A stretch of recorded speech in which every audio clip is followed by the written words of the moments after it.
Siya ang iniisip nyo.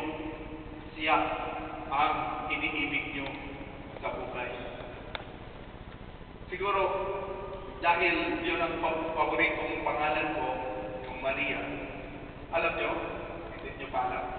Hindi pa. Alam nyo, sa mga after my ordination, ang mga babae na malapit ako o malapit sa akin, ang mga pangalan nila ay Maria. Hindi ako nagtataka ako, Maria ang mga pangalan ng mga kaibigan ko.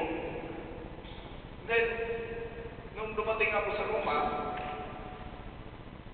ang mga kaibigan ko din, nagtaka din ako, ang mga pangalan ay Maria. Ako, buti nila, mga matatandang dalaga na sila.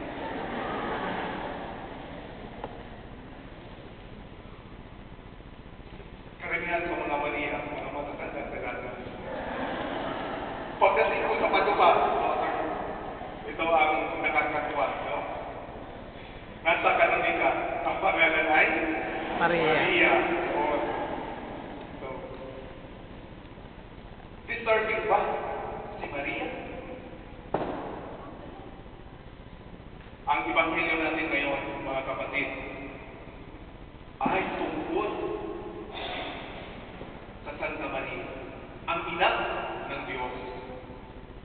Bakit pinahalagahan siya sa atin?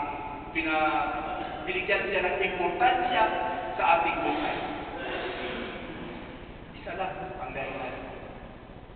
Dahil siya ay nakinig sa salita ng Diyos at tinanggap ang salita ng Diyos at pagkatapos ang salitang ito ay